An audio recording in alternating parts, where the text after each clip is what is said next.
like an indictment on LAT, or Toronto kind of went off the deep end after that. They beat OpTic, they beat Boston. Good wins, I guess. Boston is like very up or down. OpTic, we just talked about like the losers, the losing streak that they went on in the back half, and then lose to Carolina online, beat Carolina on land, and then back-to-back 3-0 losses to Paris and FaZe. So to me, I'm losing my voice. I've talked so long now. To me, that is it kind of requires a roster change. Whether Neum is the solution, I have no idea. Like that's like, it's impossible to know, and he's going to be put in a very bad situation, or whoever replaces Kenny, because you're coming in, it's like, fix us, make us a world championship team, and that's not a great position to come in, but I just don't think that you can play the string out any further than they already have. And we did see those rumors that, at least I sent you something about like how LAT allegedly, reportedly, rumors, I guess, they were waiting until Major 1 to make the change, even though some people wanted them to make it before.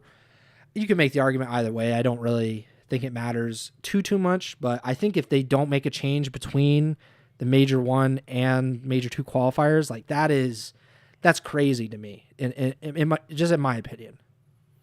It is worth mentioning as well that it's very possible that big changes to the game and the map set and modes happen between now and Major 1. We heard earlier this year that the map pool wouldn't be touched until after Major 1. So now, over this next 10, 11, 12 days, it's possible that some map changes get introduced.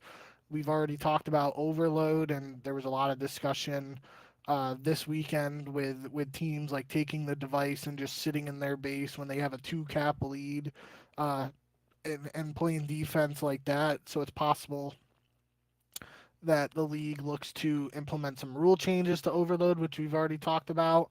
And those things could work in LAT's favor in both ways. You could look at it as these are big changes to the game. We can keep our current roster because it's basically, big enough changes that we can just give it a new shot. Or they can be like, these are big changes. Now's a good time to make a roster move because everyone's going to be on an even playing field in terms of having the same amount of reps on these new maps, or the mode changes, yada yada. I do think, end of the day, that it feels like LAT are going to be a little more aggressive and potentially consider making a move. I don't know. There's something telling me that it is possible that this might not be the end of Kenny on LAT.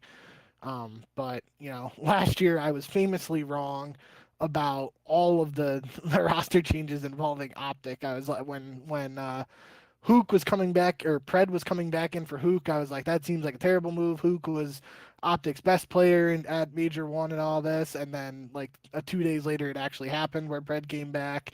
I think it was with Mercules too. I was like, I think it was with Toronto, really. Like, I was like, I was going back and forth. I was off on a lot of the roster reads last year in terms of what actually ended up happening. So maybe it's a good thing for LAT fans that I have something telling me they won't make a change, and then they'll end up doing a change and having a really strong season. So who knows?